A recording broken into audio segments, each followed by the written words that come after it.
No pensamento da antiga civilização egípcia, a morte nunca foi compreendida como um fim definitivo da existência humana, mas sim como a passagem inevitável para um território invisível e profundamente complexo, onde a consciência continuava sua jornada sob outras leis, outros pesos e outras verdades que não pertenciam mais ao mundo físico dos vivos. E é exatamente dentro dessa percepção que toda a estrutura espiritual do Egito Antigo se organizava em torno da ideia de que cada ação humana carregava uma consequência eterna, registrada não apenas na memória dos deuses, mas também no equilíbrio cósmico conhecido como Ma'at, que representava a ordem absoluta que sustentava o universo contra o caos primordial.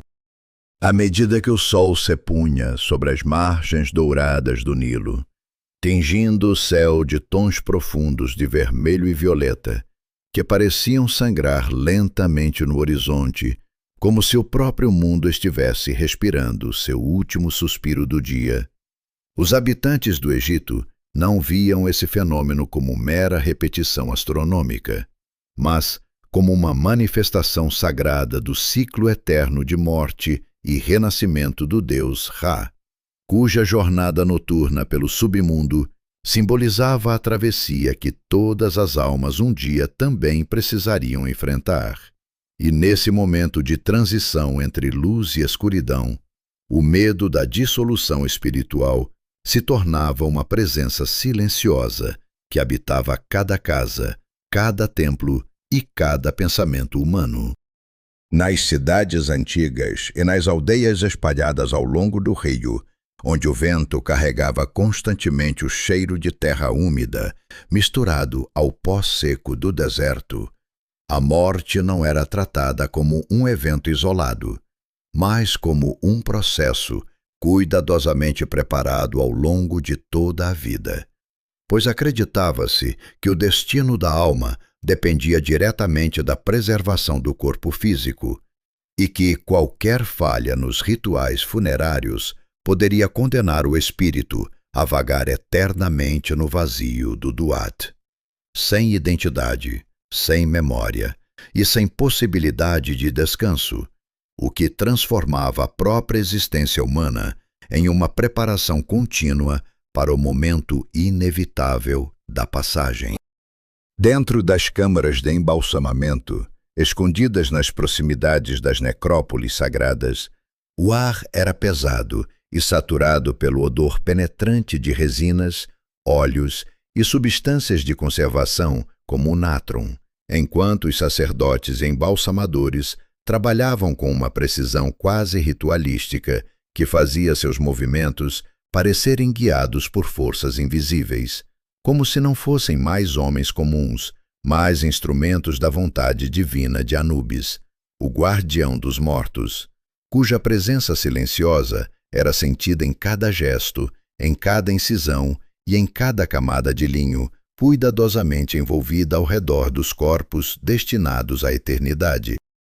Para os egípcios, o coração não era apenas um órgão físico responsável pela vida biológica, mas o centro absoluto da identidade humana, onde residiam a memória, a consciência e a moralidade, e por isso acreditava-se que após a morte, esse coração seria colocado diante de uma balança sagrada para ser pesado contra a pena de Ma'at, revelando com precisão absoluta se a vida daquele indivíduo havia sido equilibrada ou corrompida. E nesse julgamento final, nenhuma riqueza, status ou poder terreno tinha qualquer valor, pois apenas a verdade interior da alma poderia determinar seu destino eterno. Nesse universo simbólico profundamente estruturado entre medo e transcendência, Anubis emergia como uma figura central que não representava nem punição nem benevolência absoluta, mas sim a neutralidade perfeita da ordem cósmica, sendo ele o guia silencioso que conduzia as almas através dos corredores invisíveis do Duat, garantindo que cada espírito enfrentasse sua própria verdade sem distorções ou ilusões,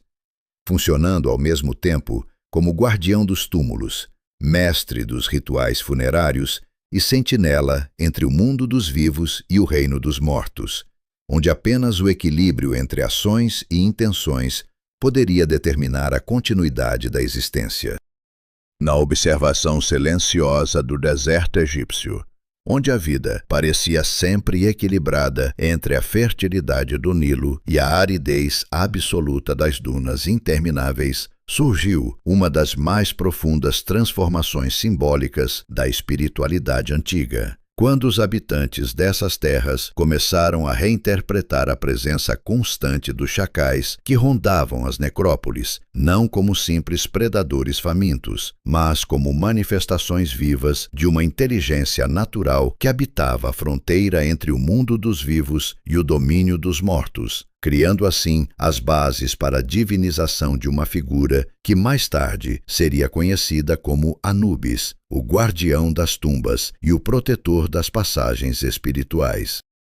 Com o passar das gerações, a observação desses animais solitários que surgiam ao entardecer sobre as colinas ocidentais e desapareciam na escuridão com uma presença silenciosa e vigilante, foi lentamente se transformando em um sistema de interpretação espiritual, no qual o chacal deixava de ser visto como uma ameaça à integridade dos corpos enterrados e passava a representar uma força necessária para a manutenção do equilíbrio entre destruição e preservação. Pois mesmo sendo associado à profanação dos túmulos, ele também simbolizava a vigilância constante sobre aquilo que precisava ser protegido contra o caos do esquecimento.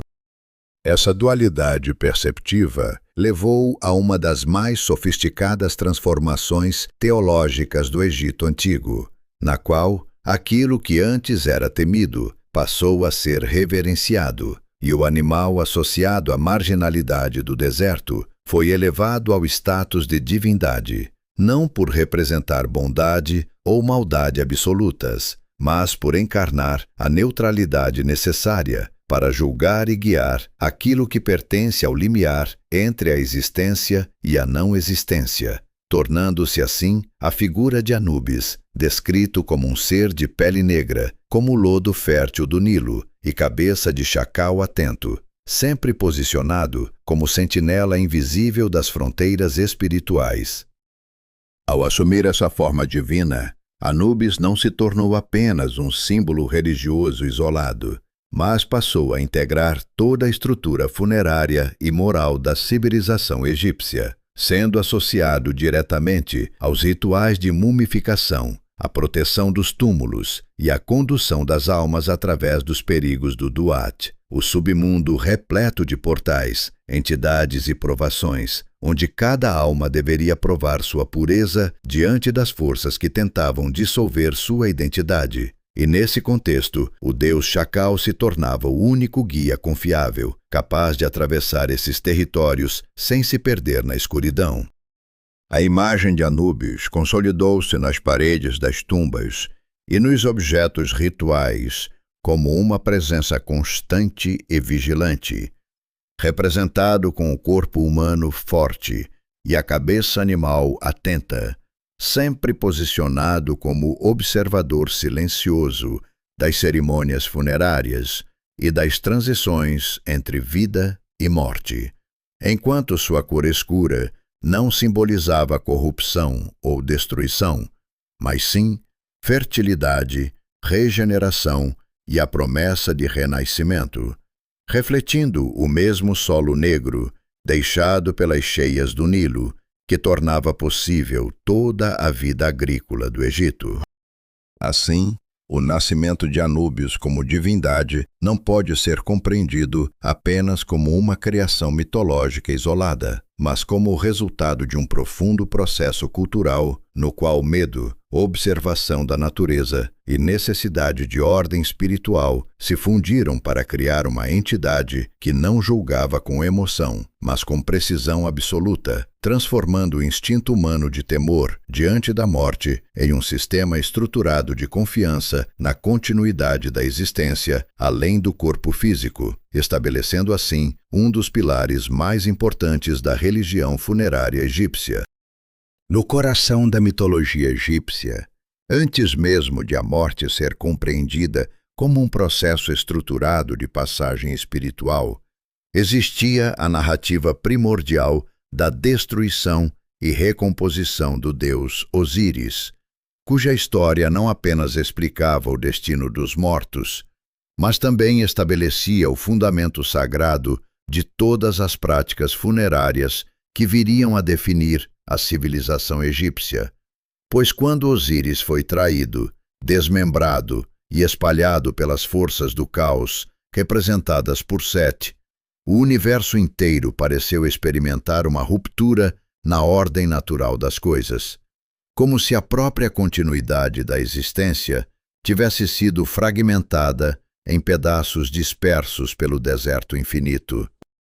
Foi nesse cenário de desolação cósmica que surgiram Ísis e Néftis, duas forças divinas femininas que não apenas lamentaram a perda do corpo do deus, mas assumiram a missão de reunir seus fragmentos dispersos através das margens do Nilo, atravessando pântanos, desertos e territórios esquecidos, onde nem mesmo os deuses menores ousavam entrar, numa jornada que simbolizava não apenas o amor e a devoção, mas também a tentativa desesperada de restaurar a integridade do que havia sido destruído pelo caos primordial.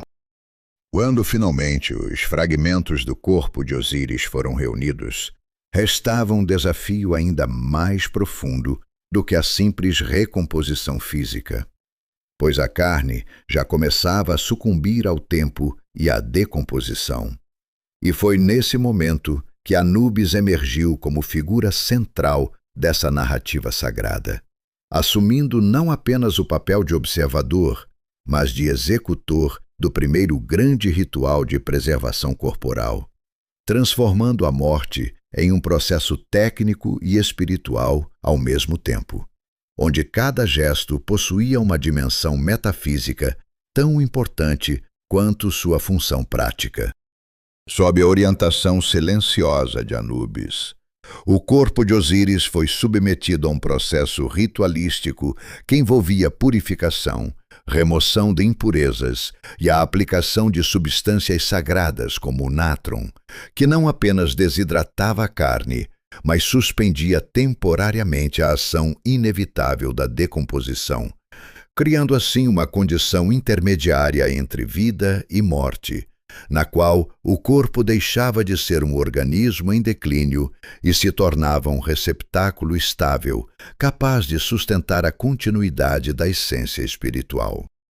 E foi exatamente nesse ato primordial que se estabeleceu o modelo eterno da mumificação egípcia, pois ao transformar o corpo de Osíris em uma forma preservada e ritualizada, Anubis não apenas garantiu a possibilidade de sobrevivência espiritual do deus no mundo subterrâneo, mas também inaugurou uma ciência sagrada que seria repetida por gerações humanas como tentativa de replicar o mesmo milagre da preservação, fazendo com que cada funeral se tornasse uma reprodução simbólica daquele primeiro ato de reconstrução da ordem após o caos, onde a morte deixava de ser destruição e passava a ser transformação controlada dentro das leis da Ma'at.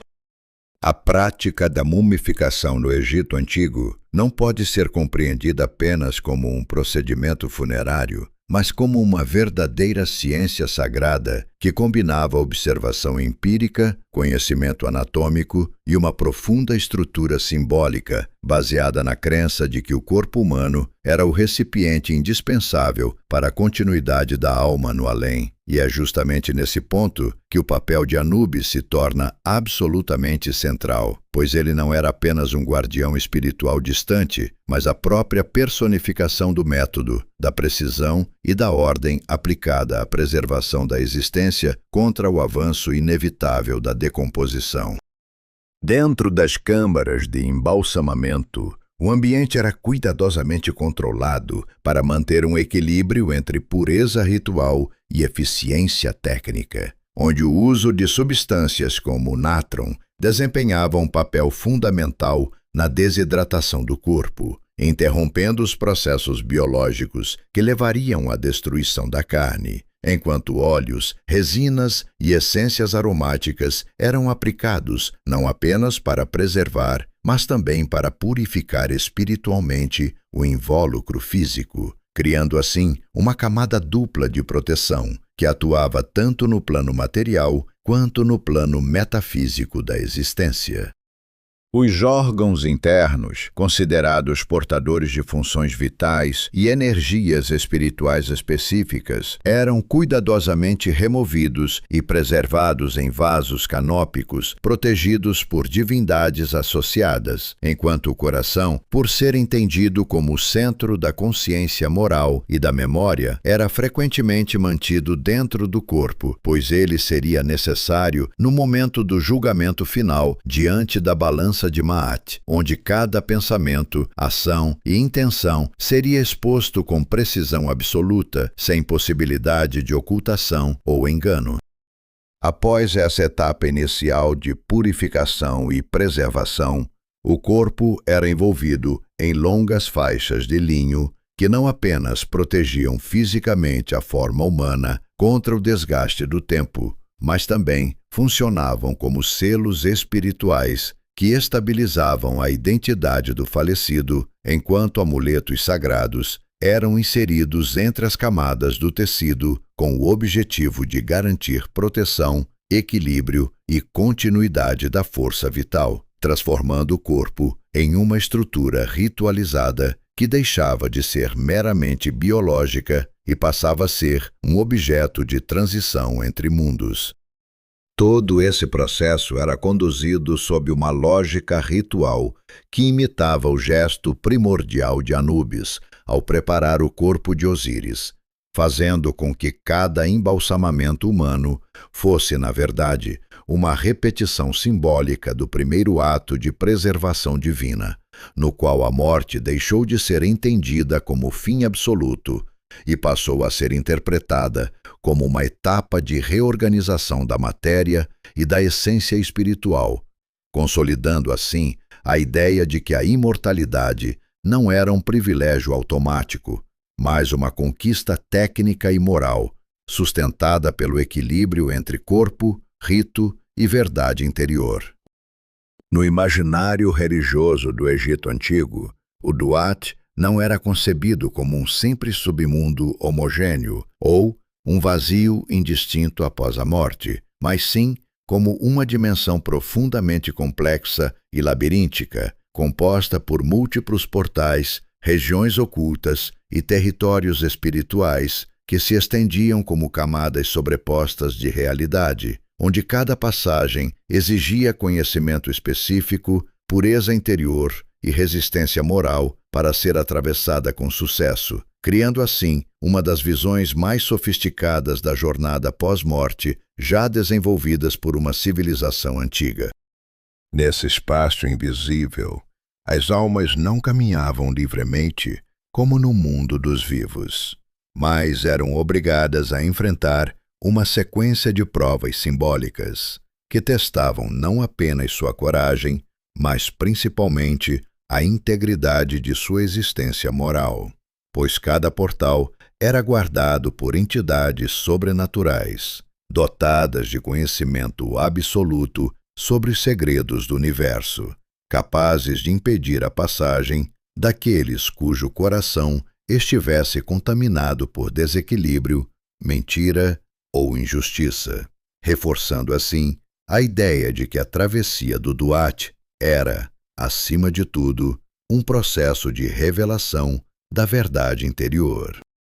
A presença de Anubis nesse cenário era fundamental, pois ele atuava como guia e mediador entre as almas e as estruturas perigosas do submundo, conduzindo os espíritos através de caminhos que, sem sua intervenção, se tornariam completamente intransponíveis, já que o Duat não obedecia às leis físicas do mundo material, mas sim a uma lógica espiritual baseada em equilíbrio, intenção e pureza, onde o menor desvio moral poderia resultar na perda total da identidade e na dissolução da consciência no caos primordial.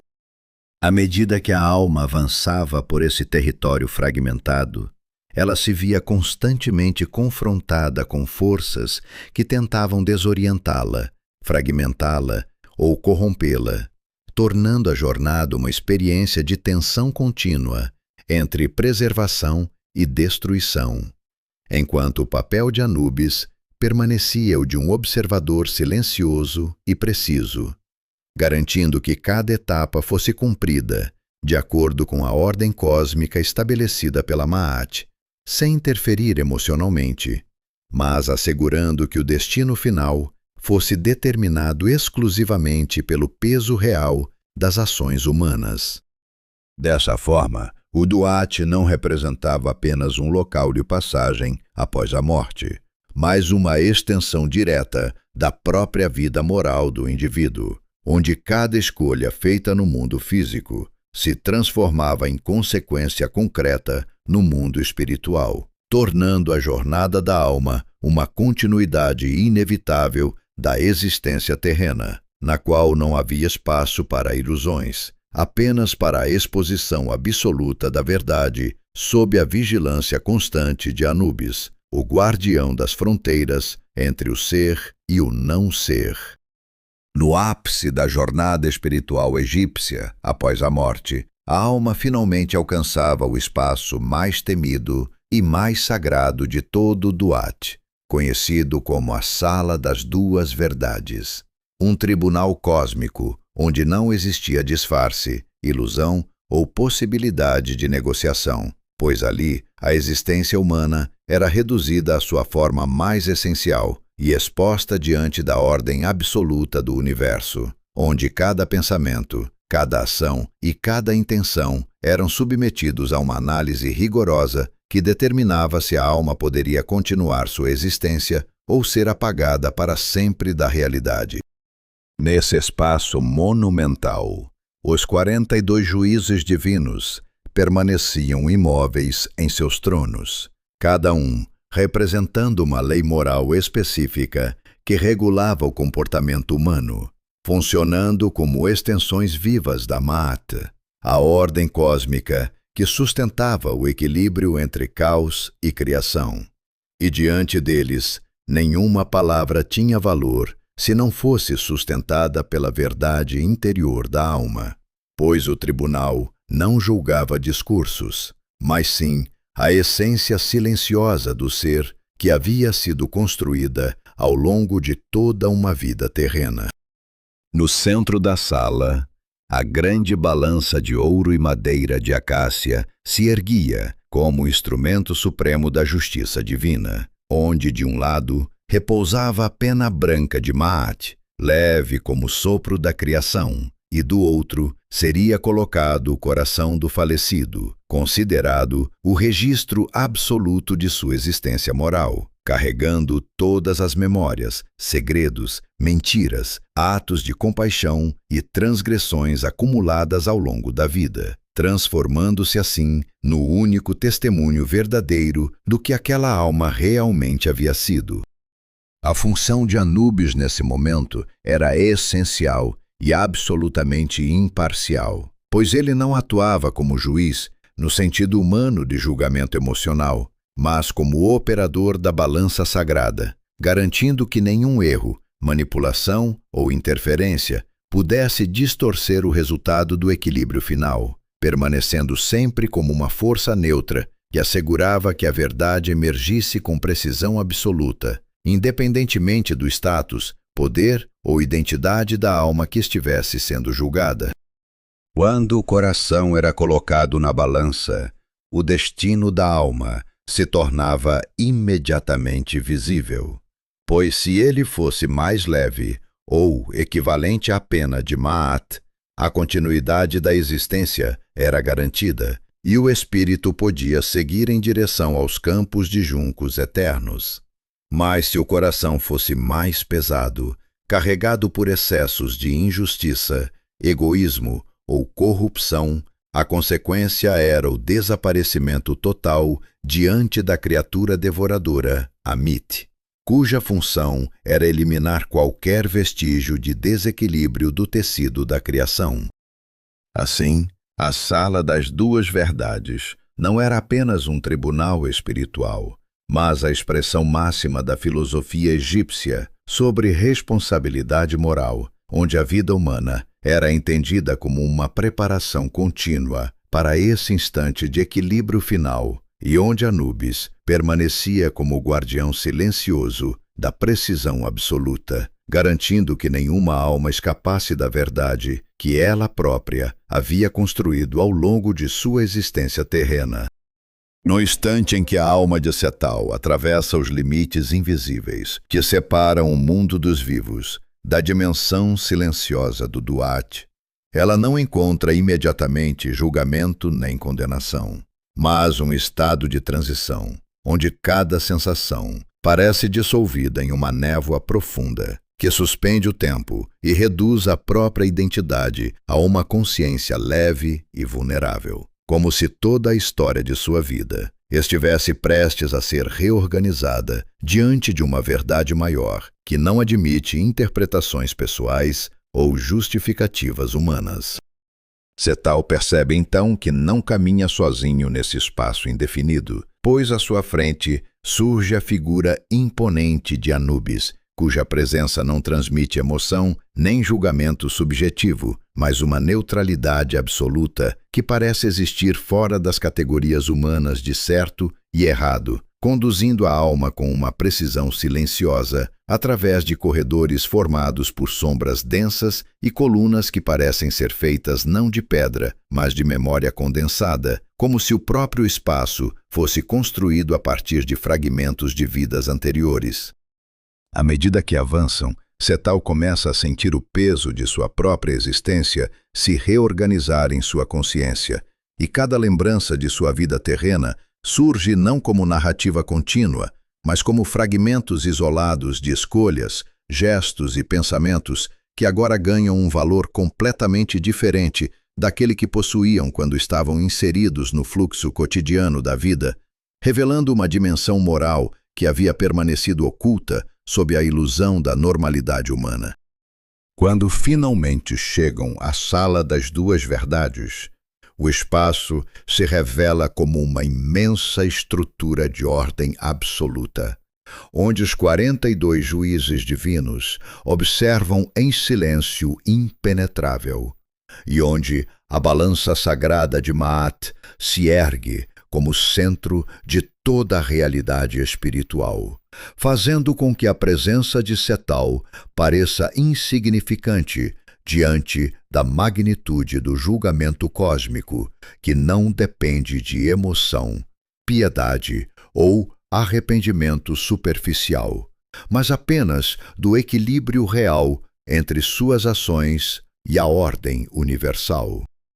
No momento em que Anubis aproxima-se para realizar o ato decisivo de extrair o coração de Setal, não há dor física, mas uma sensação profunda de exposição total, como se todas as camadas de identidade fossem removidas simultaneamente, deixando apenas a essência pura de quem ele realmente foi em vida. E esse coração, carregado de memórias, escolhas e intenções ocultas, é colocado na balança sagrada para ser confrontado com a leveza absoluta da pena de Maat, que representa a verdade sem qualquer distorção.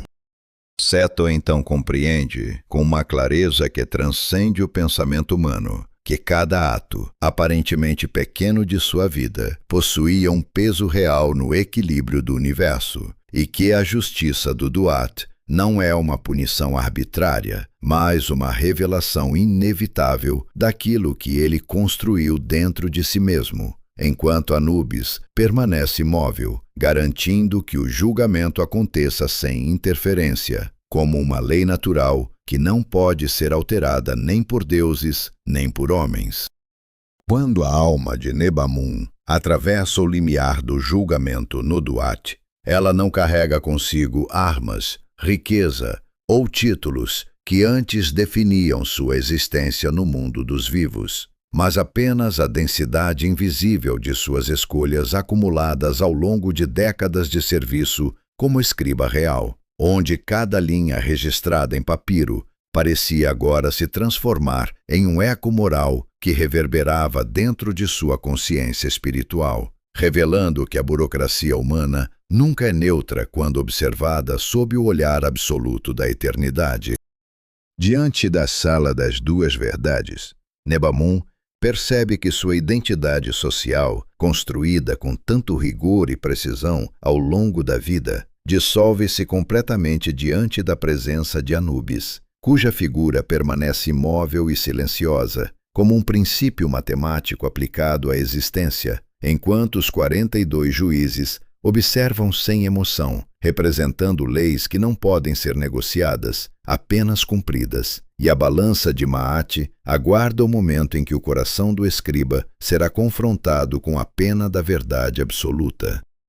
Ao ser submetido ao julgamento, Nebamun revive não como simples lembrança, mas como experiência viva e imediata, cada decisão administrativa, cada ajuste nos registros de grãos,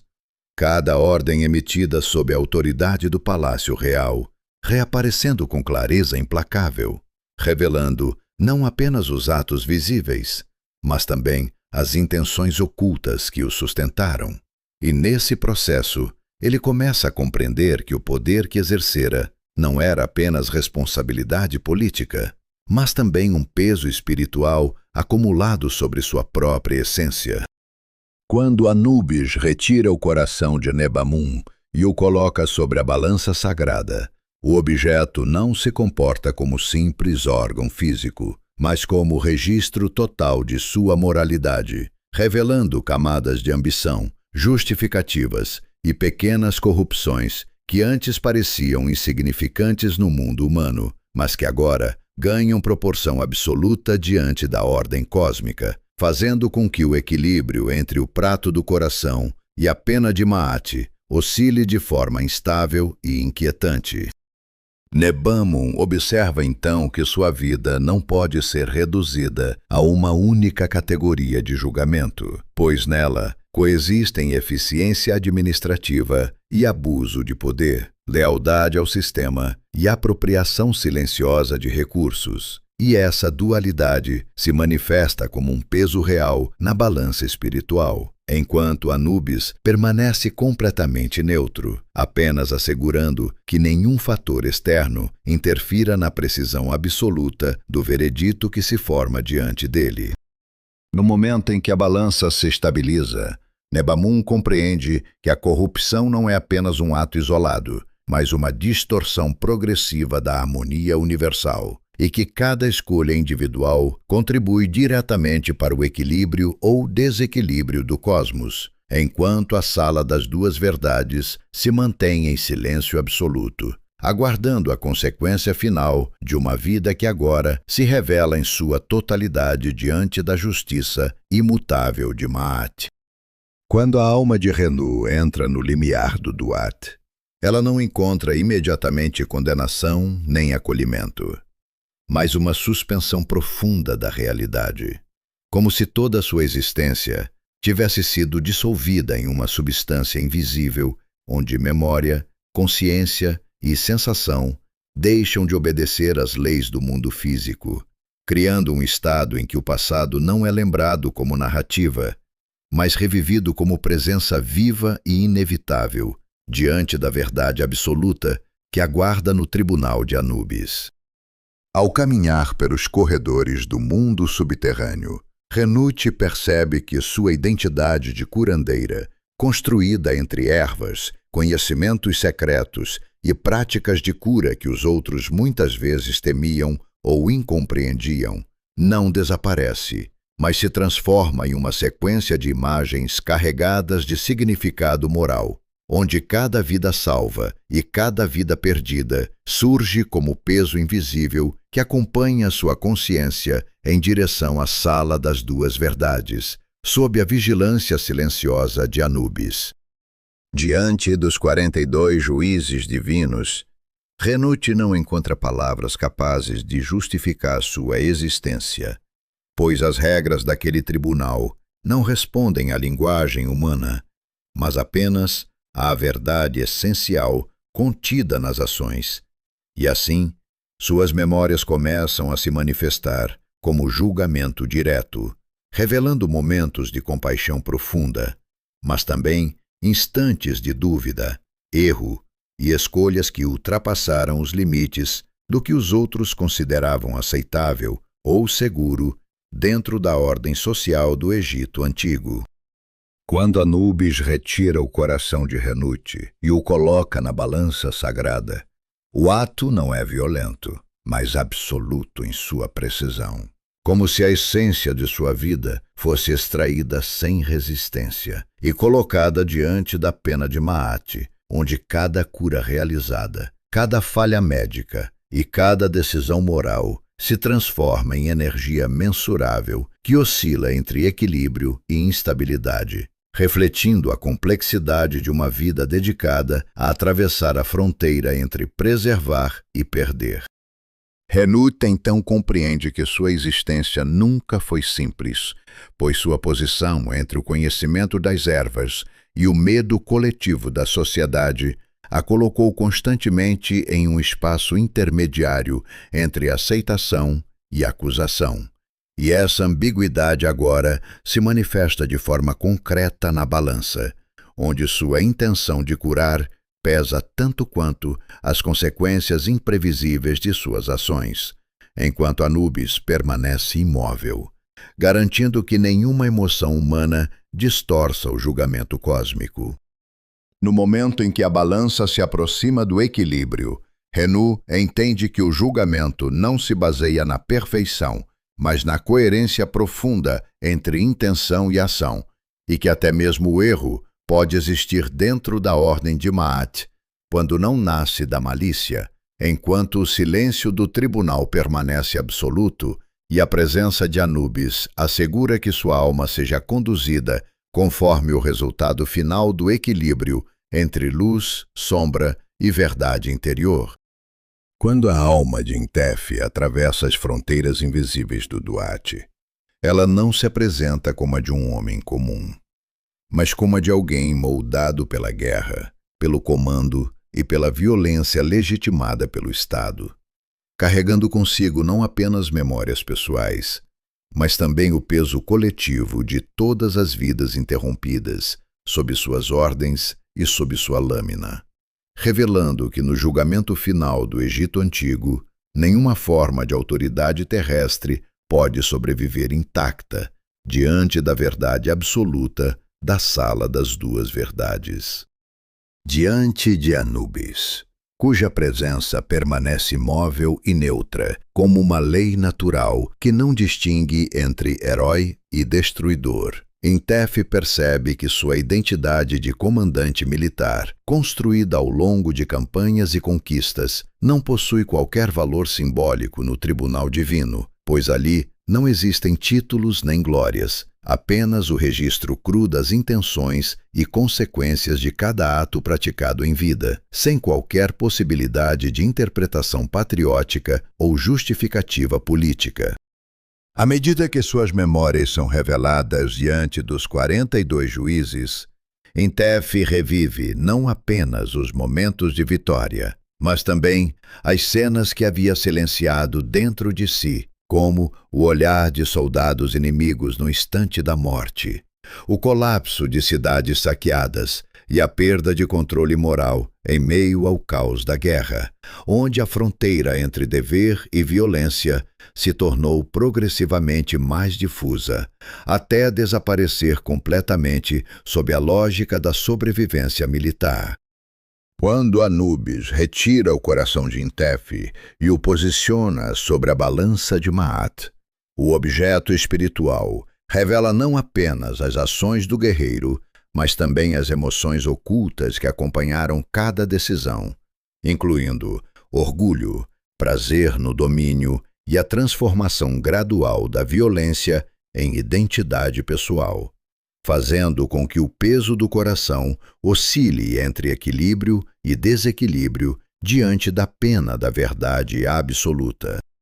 Intef então compreende que a guerra, embora necessária dentro da lógica do mundo humano, não é neutra no julgamento do Duat, pois cada ato de destruição carrega uma responsabilidade espiritual que não pode ser dissociada de justificativas estatais ou disciplina militar, enquanto Anubis permanece completamente imparcial, apenas assegurando que a balança reflita com precisão absoluta a realidade moral da alma, sem qualquer interferência externa.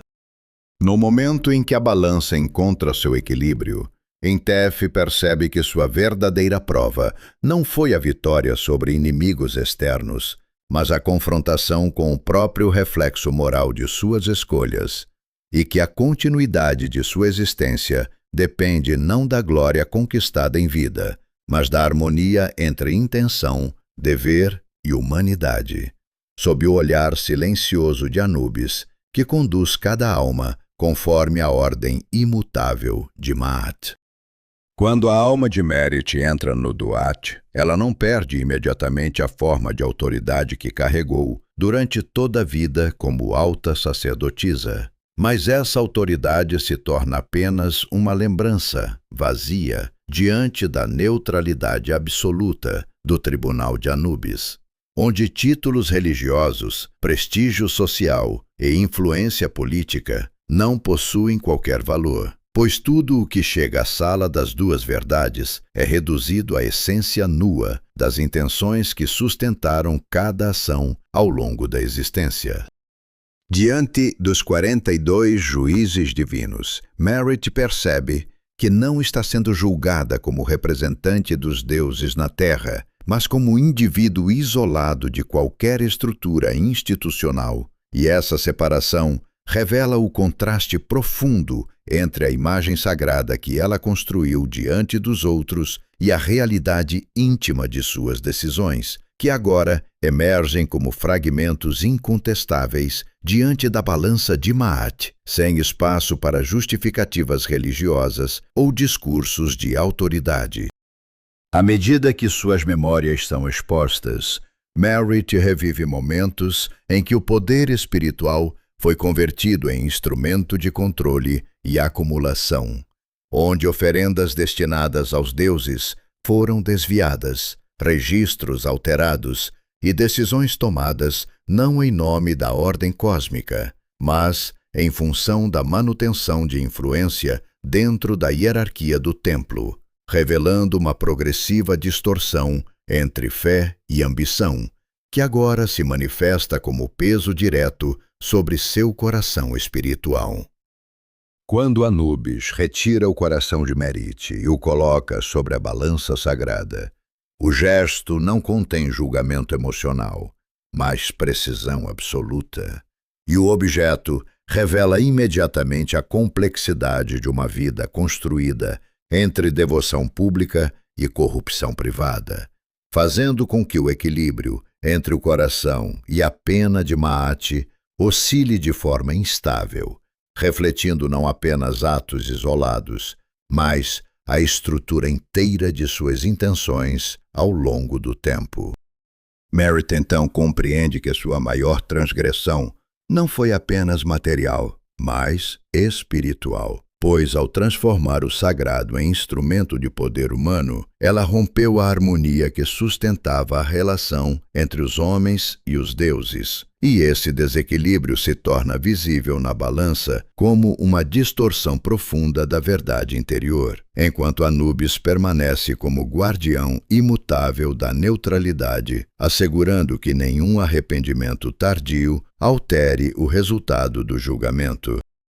No momento em que o destino de sua alma se define dentro do tribunal, Merit percebe que o verdadeiro peso de sua existência não está nos rituais que conduziu, mas na forma como utilizou o poder que lhe foi confiado, e que diante da ordem de Ma'at não existe hierarquia religiosa que possa substituir a verdade individual, enquanto o silêncio da sala confirma que o julgamento é absoluto, inevitável e livre de qualquer influência terrena. Quando a sala das duas verdades atinge o seu silêncio mais profundo, não existe mais qualquer distinção entre expectativa e realidade, pois o tribunal de Anubis não funciona como um espaço de julgamento humano, mas como uma estrutura viva da própria ordem cósmica, onde cada alma que ali chega já traz em si o resultado final de sua existência, apenas revelado no momento em que o coração é colocado diante da pena de Ma'at e a verdade deixa de ser potencial para se tornar inevitável. Anubis, permanecendo como guardião absoluto desse processo, não interfere, não absolve e não condena segundo emoções ou intenções subjetivas, mas apenas garante que o equilíbrio seja exposto com precisão absoluta, como uma lei natural que não pode ser alterada nem pelos deuses nem pelos homens. E nesse instante final, cada alma compreende que sua própria vida foi, desde o início, um caminho de construção desse resultado, onde nada é surpresa e tudo é consequência. Quando o coração é leve como a pena de Ma'at, a existência continua para além do julgamento, e a alma é conduzida em direção aos campos de Iaru, onde a realidade assume a forma idealizada do Egito eterno, um lugar de fertilidade infinita, rios abundantes e harmonia permanente, onde não existe fome, sofrimento ou morte, mas apenas a continuidade perfeita de uma vida purificada pelo equilíbrio alcançado diante da verdade absoluta. Porém, quando o coração é mais pesado do que a pena, não há punição no sentido humano de dor prolongada, mas sim a dissolução completa da consciência diante de Amit, a devoradora, cuja função não é castigar, mas eliminar aquilo que não consegue se manter dentro da ordem de Ma'at, fazendo com que a alma deixe de existir como identidade e se torne apenas a ausência definitiva no tecido da realidade.